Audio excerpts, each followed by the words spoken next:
This program is designed to provide general information with regards to the subject matters covered. This information is given with the understanding that neither the hosts, guests, sponsors, or station are engaged in rendering any specific and personal, medical, financial, legal, counseling, professional service, or any advice. You should seek the services of competent professionals before applying or trying any suggested ideas.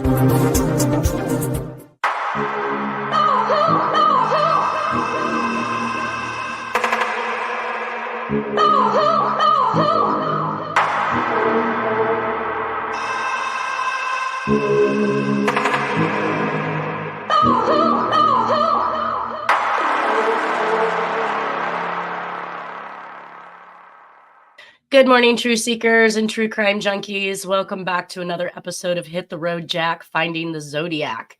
Today, I'm going to welcome to the show early Nolan Del Campo. Hello, Good. Nanette. How are you doing today? I'm great. Bright and shiny, right? Yep. All right, let's bring on Harriette Sucher. Oh, no. Just as we said. Are you there? Good morning. Good morning. I'm there. Very nice. I want to go to the presentation because I did actually have somebody last week that had discussed possibly seeing what they thought might have looked like a picture of Jack in a new Black Dahlia documentary called Black Dahlia Confidential. He did actually send me over a screenshot of that individual he thought may have been Jack. So we can all take a look at this picture now. I don't think this looks like Jack. My sentiments personally. Jack was probably about 19 years old at this time during the Black Dahlia stuff. So I don't believe that this individual, I think he's a little bit older and clearly does not look like what Jack looked like at 19. What do you think, Harriette? It's a tough call because I've seen, Dennis lived with me for a while. So he would show pictures of Jack when he was younger. So it's a tough call, I will go put, I probably yeah. should have juxtaposed it to one of Jack's pictures when he was approximately 19. I will do that. I just didn't see this being Jack. It doesn't look like Jack to me. The facial structure's wrong. The chin isn't wide enough. There are just things about it that are not wrapping up for me in the Jack realm. Anyways, I don't think it's him.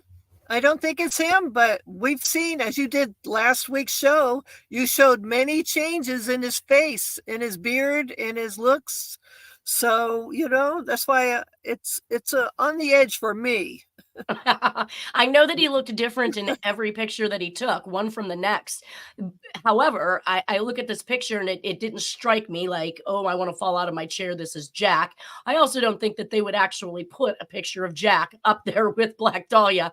That's just my consensus. And what were you saying, Nolan? His face looks longer. Yeah, longer, skinnier. Yeah, there's a lot of things about it. Kind of beard kind of elongates his face. So there are similarities, but I don't think it's Jack. Yeah, I'm dead on the chin part. Like he's got a thin chin like I do. This picture here, Jack has a very wide cleft chin. Yeah. Anyways, on to my next YouTube commenter. This individual is out of the country, but he felt the need to come and tell me that I'm wrong. Jack's not the one. It's Gaikowski, and he lists a numerous amount of reasoning for his particular thought process on Gaikowski being the one, including being able to find, GYKE and how that plays into the ciphers and stuff like that. I indicated that I was going to throw this back up. We've already done an episode where we've cleared Gaikowski, and at least in my mind, Gaikowski would have been 32 years of age at the time of the Zodiac Killer. Which contradicts the 35 to 45-year-old notion that was given by the eyewitness police officer at the Presidio. They also talked about the turkey neck that Jack had and the wrinkle lines on his forehead as a sign of age. We wouldn't expect to see that, I think, in a 32-year-old person. And then, of course, he would have been 28 years old during the Riverside and Sherry Jo Bates thing. So as far as I'm concerned, he's not old enough to have been involved with the lipstick killings and the Black Dahlia. And we know that the Zodiac made reference to a hell of a lot more down there when they discovered his Riverside activity. So I'm assuming at this point that he is taking credit for many other crimes that we're completely unaware of. And he is not counting for those crimes or those attacks or victims in any of the letters that he's proposing as the Zodiac Killer, except for when he states that you discovered my Riverside activity where it applies to Sherry Jo Bates. I do not know if he then turned around and added that particular number for that murder into it, but to say there's a hell of a lot more down there is alluding to we're looking for many more murders. So I told the guy I was going to pull it up. I'm showing you guys his handwriting here on his own passport application. It is not a match. There are many things that are different and off about his writing that is not similar to what we've been looking at thus far. So Jack is still it for me. Thank you, Liberton6621. So I wanted to kind of go over a summary of triggering events. At this point in time, we're going to see some changes. We're seeing the DC Freeway Phantom start up. We're seeing some I-45 killings that are going to begin. And so if everybody is on board with me and have been following the information on Jack, we know on March 19th, 1971, Jack is sentenced to 1 year probation under a different name for shooting a black man with the self-defense claim. This was in a Pleasanton, Santa Clara County area where he was arraigned. His order on March 22nd, 1971 was signed by the judge. On March 22nd, 1971, we also had the 12th victim sought postcard is sent, which I think is a crossover to the upcoming Question Zodiac correspondence that claims shot 21 victims, spelled the same way. Woods dies April, dated 7/13/71. Danny is also gone to CYA for robbing a liquor store using Jack's 30-30 shotgun. And in April of 1971, Doris leaves Jack. Jack is using 2 different addresses in San Jose at this time, but he's been frequenting South Lake Tahoe, which refers to the Paradise reference. And we're also going to see how he's going to be on the other side of the United States here within a few slides. In April, the DC Freeway Phantom begins. We know that Jack meets Nora at some point after this, and then Nora buys that ice blue Chevy in 12/71. Question is, did she buy it from Jack? What I would like to have is somebody who can research vehicle titles and tell us. We do have the title information and the VIN number to see who was the owner of this vehicle before Nora bought it, because it was as astutely pointed out to me by Moonlight was that we don't know where she bought it from or who she bought it from, but Jack could have had access to it previous, or Jack could have been offering it to her to get it out of his possession to alleviate any suspicion because that similar type of vehicle had been seen at one of the crimes. Well, good luck in getting that. I know. Good luck in getting that. No, I mean CIA stuff there. This is covered up. Okay. Well, we know, anyways. That's why I said they likely would not have put Jack's picture into anything to do with Black Dahlia. So that brings us to your solve of the Sierra card, the 12th victim sought card, which, of course, there have been implications that some law enforcement officer frauded this thing. I just highly doubt that that's the truth of the matter. I think that it all fits in very neatly.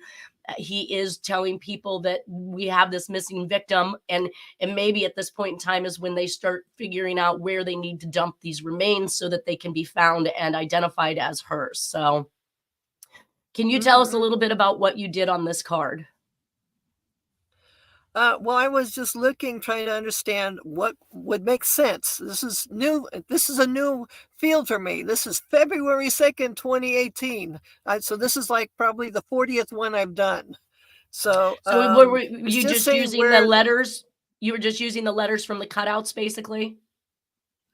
Yeah, and I was starting to know that that's an anagram, and try to either look and see if it's an anagram or if it's going to fit as a grill cipher. This was coming out as mostly an anagram, if I remember correctly. Okay. So then I do have some of your work here, and we show how you moved those particular letters into the solve, and you anagrammed those out, and then you came out with this message that says, you want to read that for us? Yeah, it's saying, number one, he's trying to say something about Nixon, Siegel, which is Bugsy Siegel, the GE gal, I believe that's Frances Brown or Josephine Ross. It's one of the two. They worked for something that had to do with General Electric Atomic Energy. That was a no-no to be, Cold War stuff. So she knew something, and that's why she was killed. Anyways, and then he's saying about Susan Degnan, and then he's saying Bugsy Siegel, RX, that's the drug girl Short, Elizabeth Short. She was allegedly running some drugs for them, but also giving information. So anyways, then it's saying TV Nixon, Hotel Last, got it next, East State Line, Nevada. So it would put it in the past tense, I'm which realizing would make... Yeah. Go ahead. I'm sorry. So I'm realizing that there's more code on this because I didn't do the stamps on the other side. Gotcha. It's saying something there. It's you anagram it and you get something very amazing about the last, so on and so on. Okay, you're cutting in and out, so I'm hoping that doesn't continue. Yeah, I know. So, but it's something there. This is probably again my 40th one, or is it my 37th? I think. So this was new to me. That's when I came out, and it's dated March 9th, 2018. Right. So basically, he's talking about Siegel. So Degnan was one of the victims in LA? No, Susan Degnan was actually the lipstick killings in Chicago, Illinois, and her father was the... Oh, Chicago. Okay, yes, yeah. He was some high official with the Office of Price Administration, and one of the letters that was written to law enforcement back there stated, "Too bad I didn't get old man Degnan. He had to get his daughter instead." So But there are lots of connections between the lipstick killings and the killings, the Black Dahlia killings, because as we know, it wasn't just Elizabeth Short. There were several young women in LA killed during that time period, and they would be killed on streets that had names of the victims in Chicago or similar streets in Chicago. They were leaving clues to link the two series of crimes. And you're right. And it was actually back and forth. So in Chicago, Degnan's remains or partial remains were strewn about on Hollywood Boulevard. And back in Black Dahlia's parts were left near Degnan Boulevard. So yes, it is there is a flip-flopping of names and locations there. And the bottom line is that both these victims, Degnan and Black Dahlia, were bisected. They were both dismembered like animals, and we know Jack was a hunter. Exactly. Hodell's son does a good job of making that connection in his books. The Black Dahlia Avenger and the other book that he wrote, where he accuses his dad of being and murdered. We're starting to see through Harriette solve that the Zodiac is actually naming Hodell as some type of individual involved with this stuff, right, Harriette? Well, he was a surgeon. Yeah, I think he's coming off as somebody who was old enough to be trained in your crew of ages that Jack and his crew were. So I'm saying, and they can throw things at me, I don't care. It looks like he was training the younger crew. So, because Hodell was from another era that would do intel, and I'm seeing it. So, that's my invariable opinion. And Jack and Elizabeth Short have connections to Chicago area too. Exactly. Yes, most definitely. Yes. So one of the articles that came out in regards to the sought victim 12 is that Tahoe girl may be victim of Zodiac. A new message from the Zodiac Killer reveals he may have claimed victim 12 in the Lake Tahoe area. Authorities in South Lake Tahoe said the victim might be Donna Lass, a 25-year-old nurse who vanished there September 6th. The communique from the elusive murderer, who is known to have killed 6 persons, consisted. Who is he known of killing 6 persons at this point? They've only ever labeled him for 5. Well, I guess if you threw in Sherry Jo Bates, all right, 6 might make sense. Okay. Consisted of a 5-cent. Oh, I can't see what that says. Consisted of a 5-cent postcard with words and picture cut from newspapers pasted to one side. At the bottom was a familiar cross and circle symbol. The card was sent to a San Francisco reporter Monday and immediately turned over to the police. Handwriting expert Sherwood Morrill of the State Bureau of Criminal Investigation and Identification at Sacramento confirmed that the address on the front was in Zodiac's writing. The cutout picture showed a snow scene with condominium-type buildings set among pine trees. In the upper right corner, a circle apparently made with a paper punch had been cut out, possibly indicating the spot where a body was hidden. Now, have you ever seen this? Oh, I see the hole punch. Is that what they're talking about? Is that circle up here in the right-hand corner, Harriette? Oh, yeah, that's what they're talking. Yeah, okay, I see it now. Well, see, there was the 13th victim card came out with hole punches. Key punch. Was it? Oh, we've lost Harriette, and she's the one that knows about this hole punch and key punch up. So key punch operators actually become some victims here shortly, and they use that hole punch like you would to mark whatever the demarcations were on the cards that they were doing. So to have a hole punch or to hear about a hole punch is kind of consistent with the 13th victim card, which tells me again, likely that this was perpetrated by the Zodiac, unlike what we were told that somebody from law enforcement forged it. In the upper right corner, circle apparently made a paper punch, possibly indicating the spot where a body was hidden. Pasted across the top of the picture were the words Sierra Club. At the bottom, affixed upside down as the phrase around in the snow. And beneath the photo were glued sought victim 12, peek through the pines and past Lake Tahoe areas. The card has the second message from the braggart killer in 8 days. On March 15th, he broke a 5-month silence with a letter to Los Angeles Times boasting of 7+ victims. The name of Donna Lass as the object of the Zodiac's grisly boast came from the South Lake Tahoe Police Chief Ray Lauer. Wait a minute. Lauritsen? It's curious. Why did he superimpose Sierra Club on the photo? That's weird. He's calling out the society for some reason. Do you know much about the Sierra Club, Harriette? Yeah. You're a conservationist. It's a government-run. It's a government-run agency that was probably causing some problems with, you got to talk about what was happening, the dumping or true. You are cutting in and out, Harriette. You might have to call in. No, Sierra Club, they're environmental activists. They're preserving nature and redwood trees and things like that. That's why they're called the Sierra Club, because that's where they got started, in the mountains, Tahoe area. I think she mentioned it here. Lake Village was developed and the subdivision built in 1970 onward. It's in Zephyr Cove State Line, approximately 1 mile northeast from Old Sahara Casino, now the Hard Rock Casino. The picture is said to be an incline village, circa 1970 development.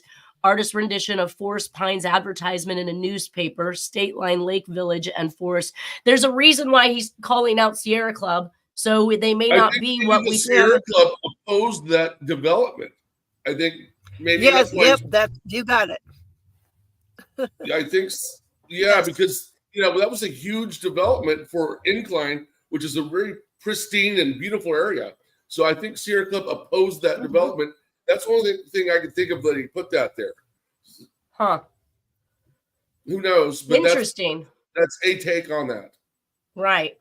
So it says, from the beginning, we have believed she was abducted and is dead. Oh, the key punch operator, Harriette. Did you hear us talking about that? The what one? The key. So This says here that the cutout picture showed a snow scene with condominium buildings set among the trees. In the upper right corner, a circle apparently made with a paper punch had been cut out. So right up here in the right-hand corner, you see this hole punch. That's consistent with the 13th victim card, and the key punch operators we're going to see that are going to be killed here shortly. So you took notice to those key punch or those hole punches, correct? Mm-hmm. Yeah, if I remember correctly, if I did something about putting that on the map, this area I'm putting on the map. In the distance is the roundabout where that hole punch is. Really? So you got that to line up on a map. Interesting. Yeah, if I remember correctly, I saw that. I thought that was amazingly coincidental. That, so there's that this looked like a certain area. What's that? On North Shore no, it's a different location of a development, but it's near. Okay. It's in a certain area close to South Lake Tahoe. And when you look, the Rubicon Trail, if I remember right, when you look using the map, there's in the distance in 1970, without all the buildings that are there now, and this was now being developed. The roundabout seems to be in that right round where that punch is. Gotcha. But I think this is North Shore. This is incline. This is on state line by North Shore Tahoe, by Kings Beach, past King Beach. I suppose it would depend on what area you're looking at. He obviously took away or took out the forest pines, or whatever the actual name of this division was, and he pasted Sierra Club in it. So if you're mapping out Sierra Club versus forest pines, we may be finding ourselves in a different area, right? No, I think his intention is to show that Sierra Club opposed that development because it was a big time development for that area. Well, and you would be you'd be opposing the mob. You'd be opposing the mob. You'd be opposing politicians, people who were interested in making this money. But a lot of the old time locals, a lot of the old money up there did not want that development because that was all for new money. And and you know, the lake is such a beautiful and pristine environment that nobody likes growth up there. People that have been there for years don't want more people up there. Right. Yeah. Well, it says from the beginning, we have believed she was abducted and is dead. He said it was not in her character to drop out. She was in the true sense of the word, a good girl. Miss Lass left the Sahara Hotel where Jack's daughter worked, casino, where she worked at 2 p.m. September 6th and was never seen again. Her car was parked by her apartment and showed no signs that a struggle had taken place. The only possessions that appeared missing were the clothing she was wearing and her purse. Right. And that's South Shore. The Sahara South Shore. That incline is North Shore, which is kind of odd. But we know that her body was transported because her skull was found off of I-80, right? Past North Shore. Yeah. If you went out that 80, yeah. West so I did, of Tahoe City, yes. In west of Truck. Right.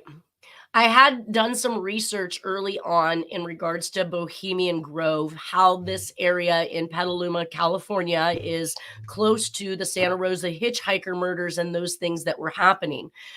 The reason why I climbed into this was for some obvious reasons, was that the Bohemian Club, who runs this particular piece of 2,700 acres, if you will, is a private campground for the elite. It was originally established by newspaper journalists and owned by Melvin Cyrus Meeker. So basically, Bohemian Grove is this campground where for 2 weeks out of the summer or whatever it is, all of these very elite, high influential people come in. They're set up in camps and they have this good old boy thing that's going on. In fact, women were pretty much ostracated from even working at the events or being there. It was supposed to be. What's that? They did a lot of weird ceremonial stuff there, and it's we're gonna get to that. Conservative rich people. A lot of the people in Reagan's cabinet, like George Shultz and people like that, were Bohemian Grove people. Right. So it says quasi-satanic rituals and all kinds of weird shit. Well, we're gonna get to that stuff. I just wanted to kind of give them a basis or a background on what was originally founded. The Bohemian Grove in Monterey, California, is a restricted 2,700-acre campground at 2601 Bohemian Avenue, belonging to a private gentleman's club known as the Bohemian Club. Now, the Bohemian Club is actually corporate headquarters is based in San Francisco, just distances from the MK Ultra safe houses. Wow. Bohemian Grove is a beautiful little town on the Russian River, not far from Guerneville. Right. I played Bohemian golf there. Grove hosts a more than 2-week encampment of some of the most prominent men in the world. The Bohemian Club's all-male membership includes artists, musicians, as well as many prominent business leaders, government officials, and former U.S. Politicians. Since the founding of the club, the Bohemian Grove's mascot has been an owl, which we do see the owl coming into play at some point in time with the Zodiac stuff, symbolizing wisdom. A 30-foot hollow owl statue made of concrete over steel support stands at the head of the lake in the Grove. The statue was designed by sculptor and 2-time club president Haig Patagian. It was constructed in the late 1920s. Since 1929, the owl shrine has served as the backdrop of the yearly cremation of care ceremony. So yes, you were talking about the ceremonies that they are having. Yes. The owl is also a satanic symbol as well. Really? Yeah, not just wisdom, but it's Satan's favorite bird is the owl. It's funny that mass media and everybody wanted to put a satanic spin on the Zodiac. So now that makes sense. If they're the ones doing the rituals and all of these things, and the Zodiac is hitting hard at these people, they're then distracting us with the notion that it has to do with astrology or Satanism or something that I find is really just distractory. I don't believe that there was any part of that, at least not on the Zodiac's end. I don't think so either. The club motto. There's overlap and crossover, but I think it's intentional by the Zodiac people, shall we say. I hope Harriette calls in. Juan, keep an ear out for the phone in case Harriette needs to call. Oh, she's coming back in again. So the club motto is "Weaving spiders come not here," which implies that outside concerns and business deals, networking are to be left outside. However, we're going to see that motto isn't truly followed. When gathered in groups, Bohemians usually adhere to the injunction, although discussions of business often occurs between pairs of members. Important political and business deals have been developed at the Grove. So if you're supposed to leave this outside, then how are they making important business deals and planning? The Grove is you'll love this, the Grove is particularly famous for a Manhattan Project planning meeting that took place there in September 1942, which subsequently led to the atomic bomb. Those attending this meeting included Ernest Lawrence, J. Robert Oppenheimer, the S1 executive committee heads. Do you know what S1 is? No. Nah. Such as the presidents of Harvard, Yale, and Princeton, along with representatives of Standard Oil and General Electric. I can't believe Harriette's not here right now. Since we talk about, she just got done talking about GE Gal, right? And here we are seeing General Electric involved in this. Those are basically, major power brokers in the world, not just the United States. Right. As well as various military officials. At the time, Oppenheimer was not an S1 member, although Lawrence and Oppenheimer hosted the meeting. Grove members take particular pride in this event and often relate the story to new attendees. Other behavior at the campground has led to numerous claims and even some parody in popular culture. One example was President Richard Nixon's comments from May 13, 1971, a tape recording talking about upper-class San Franciscans.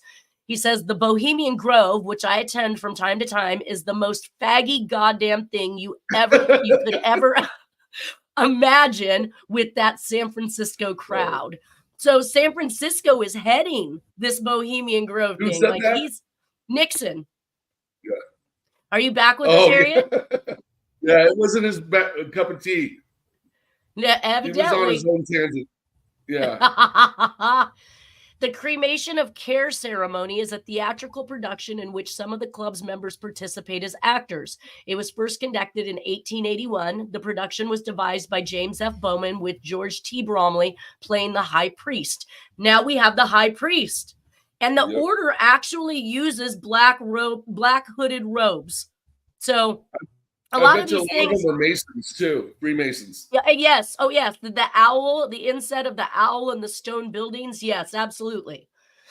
It was originally set up within the plot of the series High Jinks, dramatic performance on the first weekend of the summer encampment, after which the spirit of care, slain by the Jinx hero, was solemnly cremated. The ceremony served as a catharsis for pent-up high spirits and to present symbolically the salvation of the trees by the club. The Cremation of Care was separated from the other Grove plays in 1913 and moved to the first night to become an exorcising of the demon to ensure the success of the ensuing 2 weeks. The Grove play was moved to the last weekend of the encampment. Now, this isn't the only one like it. Florida also has Coconut Grove, which I have been told is pretty similar to what is going on in Bohemian Grove. I would like to find the truth out about that, but I did look that up a little bit myself as well. So the security for Bohemian Grove happens to be CIA, Secret Service, and Sonoma County Sheriff's Department. Go figure. Yeah, I thought CIA didn't operate. I thought CIA didn't operate here. There's so many unsolved murders up there, especially of young women. Right. So the Bohemian Grove is protected by a sophisticated security team year-round, not just when they're there. The Bohemian Club employs ex-military personnel to help secure the area. They use high-end security equipment, including thermal night vision cameras, motion detectors, and vibrating sensing alarm systems. The level of security is particularly heightened during the time periods that members are on site. During these times, the local sheriff's office, California Highway Patrol, and, if warranted by the guest list, the United States Secret Service help to secure the areas and roads surrounding the encampment. In 2019, the Sonoma County Board of Supervisors informed the club that 2019 would be the last year they provided law enforcement security. And despite the high level of security present, there have been numerous high-profile, successful infiltrations of the Bohemian Grove. One of them I want to note is on July 15th of 2000, Alex Jones and his cameraman, Mike Hansen, clandestinely entered Bohemian Grove and shot footage from the cremation of care ceremony. Jones claimed it was a ritual sacrifice. From this footage, documentary filmmaker John Ronson produced the episode The Satanic Shadowy Elite, in which he characterizes the proceedings as an overgrown frat party, while Jones produced Dark Secrets Inside Bohemian Grove, describing what he said were satanic rituals. So yes, there's what you had going for that. I'm all over it. I wish we could get Harriette to call in. We're going to be coming up to this letter here any minute. So the camps are based on stature, just like different societies. The main encampment area consists of 160 acres of old growth redwood trees over 1,000 years old, some over 300 feet. Sleeping quarters or camps are also scattered throughout the grove. There were 118 as of 2007. These camps, which are frequently patronal, and the principal means through which high-level business and political contacts and friendships are formed. Let me see if I can trying to call. Juan, she's trying to call. Hopefully she pops on here and we can tell her to come back in. Yeah. Her connection's not very good today. Right? So now let's go to the memberships that are given to presidents, Bush and presidents selected by blood, called 322 of the Bone Society, or Yours in 322 by Bones. We'll get to the Bones because that's a fraternal society in, I believe, Yale University. Yeah. Yes. Bilderberg Group, including Rockefeller, cabinet officials. Are you there? Can you hear us? I'm here. I was trying to call in. I just told Juan to listen for the phone. So if you want to try calling in just to make sure that you stay with us when we go through this, that's up to you. Everything is choppy. You're working right now. So oh, well. If you break up again, just call back. I told Juan to expect that call. All right. So Other members are directors and CEOs, major financial institutions such as Chase Bank, military contractors like War Defense or the Industrial War Complex, oil companies, banks such as the Federal Reserve, utilities, nuclear power, General Electric, PG&E, national media such as Randolph Hearst, Chicago Tribune reps, Stone Phillips with Dateline NBC, Benjamin Brewster from Standard Oil Company of New Jersey and Exxon, Seymour, no? I must have misspelled that. Seymour, but owner of F.W. Woolworth. And we see the Zodiac actually using F.W. Woolworth paper in one of his communications. So there's a tie-in. Let's see. Secretaries of State, CIA, and United World Federalists, Edgar Kaiser, White House Fellow and Special Assistant to Lyndon B. Johnson, also of Kaiser Steel and Kaiser Medical, Dow Chemicals, Hollywood, the International Film Company, and the one that struck me the most was Cord Meyer Jr. Cord Meyer, right? That's my boy. He was a high-ranking CIA official whose wife, Mary, was murdered by, I think, the CIA. And James Angleton went over her house and stole her diary. And Ben Bradley, the editor of the Washington Post, was married to Mary Meyer's sister. And they were over there, too. And when they got there, they found James Angleton already there. Right? Well, and I brought that back so everybody could kind of wrap this up in one neat little ball, because on October 12th of 1964, quite some time ago, we talked about the death of Mary Pinchot Meyer in Washington, D.C. Right. New England, Washington, D.C. socialite and close friend of JFK, who she targeted during the Bay of Pigs fiasco and had an affair with him, affecting his decision-making at that time. Journalist for Mademoiselle was where she kept company with politicians and up-and-coming ingenues. Married Cord Meyer of the CIA. Cord Meyer Jr. is a scroll and key member from Yale. Now, everybody keep in mind, Bones, you had to be blooded in. You literally had to be inducted. You couldn't just be anybody, even if you were rich and you were going to Yale. So they started to develop their own societies outside of the Bones Society, and that include the Scroll and Key and the Wolf's Head societies out of Yale. I think the Bushes were Skull and Key, but if you were blood related, they call them Legacy. Bush was Bones. Oh, was he Bones? Okay. Bush was Bones. Okay, all right. That's everything that I'd read. But okay, he would be a president. There's a scene in the movie about that, the Oliver Stone movie about Bush, where he's at Yale and he gets inducted. And they call him Legacy. Yeah. We've got three Bushes, though. We got Granddaddy Bush, we got Daddy Bush, we got Bush the Third. Like, there's so many Bushes. But all the Bushes were in the same society. At Yale. Blooded in. So the primary operative in Operation Mockingbird, a covert mission to sway public opinion using mass media. Both are considered communists. Bush's Bone Society of Yale, black hooded robes, Wolf's Head. We've talked about Wolf's Head in some of Harriette's solves. Mary was part of a small circle of upper socialite women to influence the decision-making processes of high political figures or men by using sex and LSD. This is the MK Ultra program, you guys. She was shot to death on a walk, one in the head and the other in the heart. This was definitely an intentional assassination. 2 weeks after the gunshots were heard. Let's see. I don't know why I said that. 2 weeks after the 2 gunshots were heard. I don't know what I meant by that. That brings us back to what we were talking about earlier in regards to Jack having been convicted and put on probation. We can now see that the continuation, this is the handwriting of the clerk that is filling out the paid receipt and the monthly installments that Jack is to make for his restitution. And we can see up here in the left-hand corner that she also spelled his name once again, Jack Torrance, Torrance. This means that Jack has to have had this type of an ID. They would identify you for something like this. Either way, the suspension is in Santa Clara County. Jack's claiming an address at 2415 Doburn Avenue. San Jose, California. Even though Dennis claims that Jack is in South Lake Tahoe by this time, he is still currently using San Jose addresses.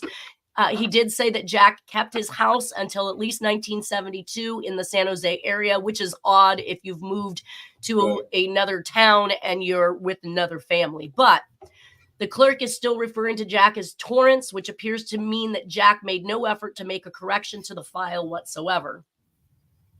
I did look up the Dobrin. Convenient. I think that he had he was bonded out. Yeah. He was bailed out under Torrance. He had to have an identification. Yeah. He continued that facade all the way through. I did do a run on the Dobrin Avenue address. I came up with this spot here, though it looks like Dobrin comes to a stop here. So I'm not sure how they relate this to being Dobrin unless this was Dobrin back in the day and has now changed into some other street, because it does not look to me like this particular plot actually sits on Dobrin Avenue, because it becomes Clyda Drive from this to the right of it. Either way, it does exist. So we do finally have a house that Jack is listing, and it's a 1,800 square foot house. It's a big house. It's a big house during that time. It is a big house. Yeah. It says also multiple occupancy, so I'm wondering if it was set up like a halfway house for military or veterans, or I don't know. Whatever it is, it definitely has some interesting background. Now, this actually goes into where I see that Jack goes off the grid until mid to late 1972, or, well, Dennis is still convinced they met in 1971, but I don't think they actually got together per se until 1972 based on some of the pictures. And he begins working for South Lake Tahoe City Linen. It's definitely 71, because he says that when the DB Cooper thing hit and when the guy jumps out the plane, Dennis says he will never forget that Jack came home in 1971 on that date with a busted up shoulder, and his mother nursed him. And he told the story, something happened in the Reno area, and he took a motorcycle home. So, and he claims that he wrecked that motorcycle, I believe.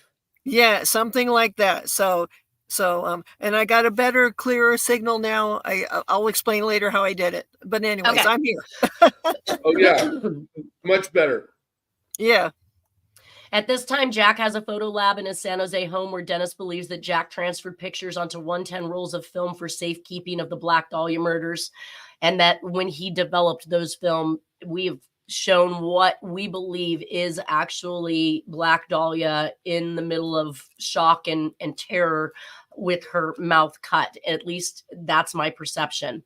The Zodiac, I want to say that the Zodiac goes silent on communications for 3 years, but in reality, we're going to actually see some I've never seen before. So that statement has turned out to possibly be untrue. He did not actually go silent, but I think he moved his killings to another location since he was put on probation and was not allowed to have guns in California. But the Texas and DC finds itself a serial killer at the same time. California gets a break. Jack has a picture of himself while in Texas visiting his mother on almost all occasions that the Texas has an unsolved murder. So every time I was able to locate a picture of Jack being in the Texas area, it also related to the time frame in which we had victims of the I-45 killings. We've already spoke about Doris having separated from Jack on 4/1 of 1971, and we see the DC Freeway Phantom and Maryland, the political Nixon 16-month-long black girl serial killing spree that begins April 21st of 1971 with Carol Denise Spinks. She was taken from a 7-Eleven across the border into Maryland. So we have the crossing of jurisdictions, just as we see happening in most of the Zodiac killings. I also want to allude to the 21 victims shot in April dies in the woods. I think he is really referring to what he has begun as the DC Freeway Phantom. She's a half mile from her home just over the Maryland border into DC. She's 13 years old. The body is discovered 6 days later. Reports show May 1st, 1971. She had been strangled and raped, found on the shoulder of I-295 near Anacostia River, crossing of jurisdictions. I wanted to cross the same issues with this murder spree with the Atlanta, Georgia child killer with nothing more than the black boys that were being killed. It's like that subset of this is what this killing spree is going to entail. And of course, we had Watergate and Nixon happening all during the Atlanta child killer stuff going on. But so we also had another individual on May 24th of 1971 that was traveling to visit family in Watsonville, California. She passed an old light-colored Ford sedan parked along the highway. The car started up and followed her, bumper to bumper, it seems, she said. It occurred to her that the driver might be in trouble, she said, so she stopped and rolled down the window. He looked in the window, she said, and he had the most horribly insane-looking face I've ever seen. Miss Grant said she gunned her car and, quote, got out of there. Quote, but the man pursued her and started shooting until she got off the Watsonville turnoff. She arrived at the police station with a tire that was flat and 17 bullet holes in the back of her car. This is reminiscent of Kathleen Johns with the following of the car. And I believe the police report states that it was also a light-colored Ford sedan. I will have to go back and check that.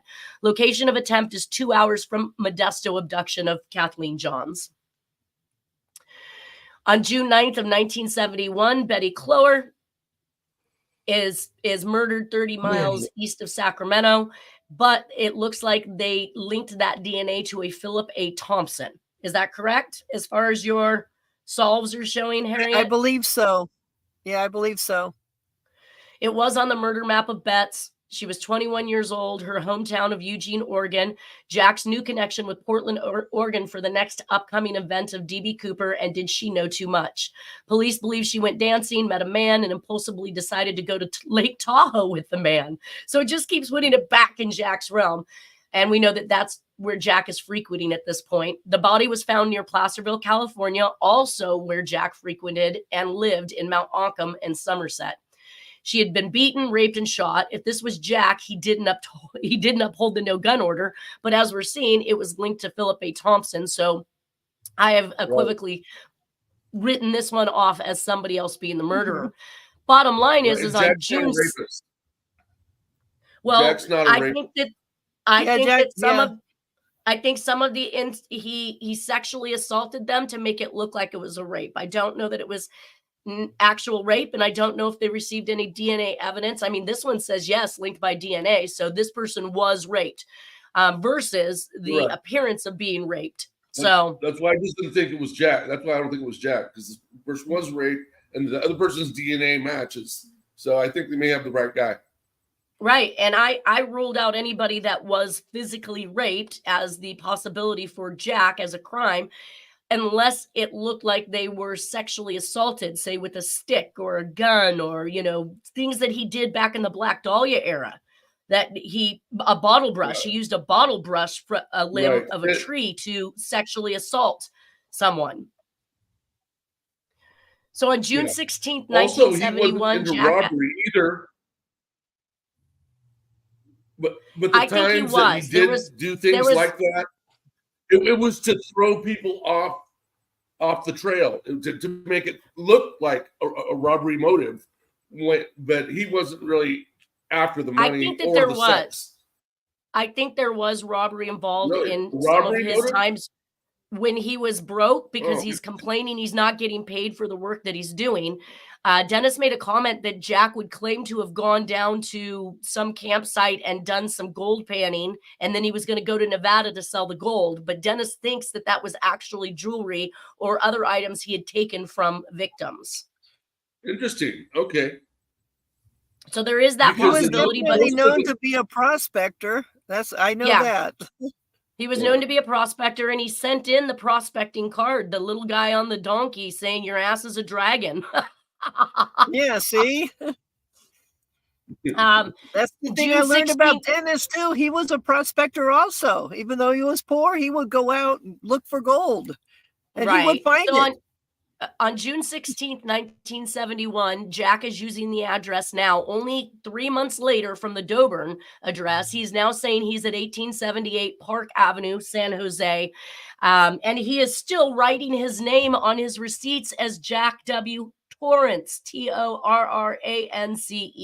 And he can't even spell Torrance correctly. That's a huge sign that it's not his name. He doesn't even know how to write it nicely.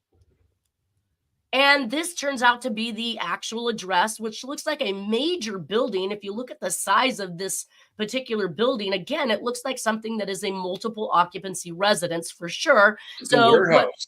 What's that? What's that, Nolan? Looks like a warehouse. Yeah, but it's right smack dab in the middle of residential. So we're going to have to end it here because we're at our last minute at this point.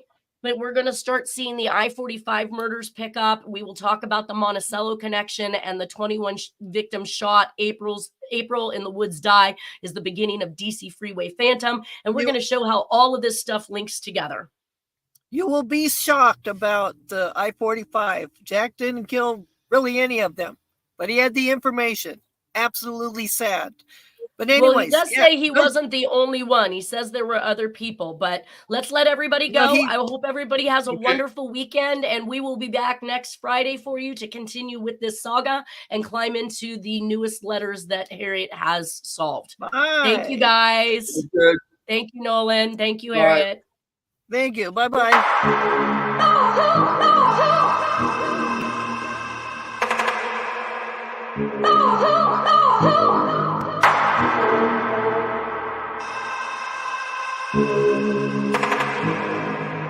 Oh,